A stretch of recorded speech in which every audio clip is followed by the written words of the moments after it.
selections for Friday the 30th of January. Before we get into that, I've got 3 selections for tomorrow. We'll just have a quick look back on today's results.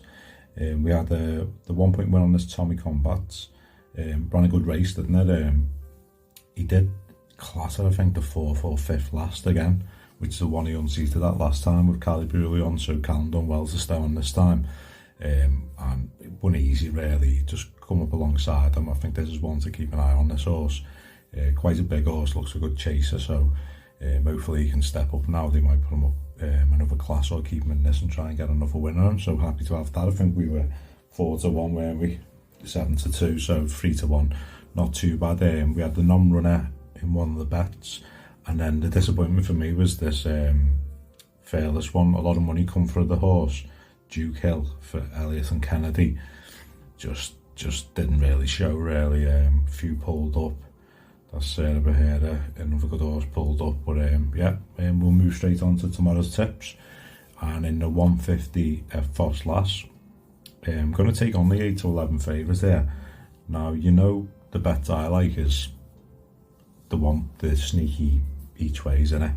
So it's up to you. You can have a 1 point each way on this Titan ring and take a little bit of a loss if he just gets placed, but obviously got a chance of the win. Or if you don't want to do that, just have a point win. This Terrain is a good horse. He's rated 122, I think he's rated. Yeah, 122. Fell last time. He was going well. Watched it back, but there was a horse behind him who was giving him a good run at it. So I'm happy to take on with this Titan ring. I was quite impressed with this Titan ring last time. And I've got Sam Twiston Davis up this time. He was going okay when he fell. A horse, Manila Jury won. We know how good the horse that is. So I'll just show you the replay. So he's actually in the front here at the minute. Stan Shepherd, well, we know what I think about him. Stan Shepherd was the jockey of the state. Jet away. So into the home straight then. 3 left to jump. Tales of Bravery. Titanium Ring. Switch to the outside is Manila Jury. Pertemps is in 4th place. Pushed along Glen Mick and Finer's Wine. This is 3 out. Titanium Ring comes to join Tales of Bravery. But Manila Jury is racing pretty powerfully. The grey on the outside. Brian Hughes yet to flex a muscle as they run down towards the second last. Stan Shepherd getting at Titanium Ring. Manila Jury, Titanium Ring. And down Titanium Ring at the second last. Manila Jury left in front by a few lengths too. Tales of Bravery, Pertemps on the outside. Coming to the 9th and final flight here. Manila Jury. Yeah, so is over and he was a bit unlucky there. I thought he would have given him a little bit of a race down Manila Jury. I know he made a mistake at the last as well, but obviously with Twiston Davis on at this time, yeah, you know the way I bet, so I'm going to happily take the 4-1 and have an each way bet on. I can't see it being out the first 3, but it's up to you. I'll put it in the description anyway. The 420 Ffos Lass is going to be me next, and this is going to be a 2 point win. This I'm going to go for the top weight, Dangerous Touch, Ollie Murphy, Sean Bowen. I was impressed by the race it ran last time. It ran over 3 mile. I think it was 3 mile, 3-1. I think his stamina just got stretched too much. And I think this drop back to 2 mile 7 here is really going to help him. Obviously, top weight's a concern. But I think this could be the race for it. So, general 100 to 30, 2 point win on this. So this is the race last time.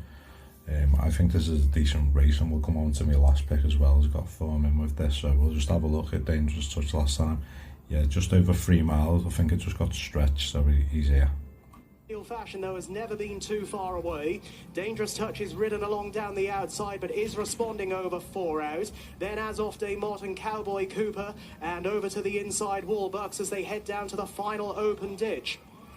And it is Bushypark in the dark green, a Celestial Fashion in the red. Dangerous Touch on the outside in the yellow, jumping right up into contention. Sean Bowen's been working hard for a while now, but he's getting a good response out of the ghostly grey. Back in behind them, Cowboy Cooper is also running on. He has 2 out, and it's Cowboy Cooper that time taking off with a narrow lead and goes on into a 1.5 length lead now on the approach to the final fence. Opens up from Dangerous Touch, then Walbuck, Celestial Fashion, and a 1-pace Bushypark. Here's the final fence coming up. Cowboy Cooper is at it, slowed up into it. Walbuck's ploughed through it in second. That probably cost him any chance with back in third, Dangerous Touch. But it's Cowboy Cooper who'll provide trainer Donald Willens with a double on the card. This one partner to success by Craig Nichol. Cowboy Cooper from Walbuck's, Dangerous Touch, and Celestial Fashion. Yeah, so I think that's a good bet tomorrow. 2-point win on that, 100 to 30. Just got tested the stamina, didn't he? Come there, probably to win the race. So yeah, and then my next bet is it's tied in with that, exactly the same race. So it's the 3:13 at Catterick, and I'm gonna go for the veteran, the 12-year-old now, Bushypark. Now he ran that race. I'll show you the back. I thought he ran a great race. And the handicap has given him a chance. He ran off 100 to 7, he's dropped him £7, and they're dropping him into a class 5. Now for me, this horse has still got a bit about it, so hopefully this is going to just go out in front and enjoy himself, and I think dropping this 7 is going to give him a good chance. 11 to 2, we'll have a 1 point each way on this at 11 to 2. I'm surprised he's that big a price actually, because I know he's 12 but he's dropping down in class, so I think this is more his class now. So I'll just show you the form. It was the same race. I thought he ran a good race there as well. So yeah, he was 107, 103. He's dropped to he's dropped £3, hasn't he? He's dropped £3 to 100. So hopefully he's here. It's the same race and he's in the lead there, and it's a better race, this, obviously. Touch.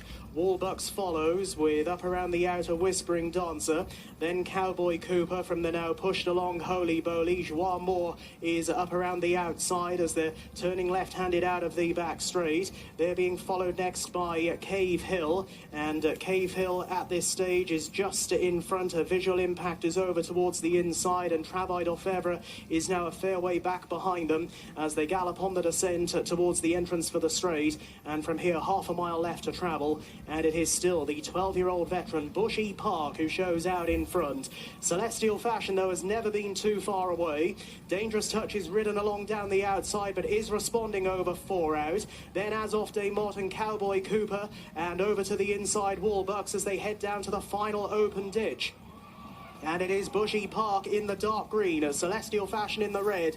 Dangerous Touch on the outside in the yellow, jumping. Yeah, so I think dropping down in grade and going to an easier race, we'll take that 11 to 2, 1 point each way as well. So they're my 3 selections for tomorrow. I'll throw them in the description as well. Thanks for, if you could subscribe and hit the like button, that'd be fantastic. And I'll see you all in the next one.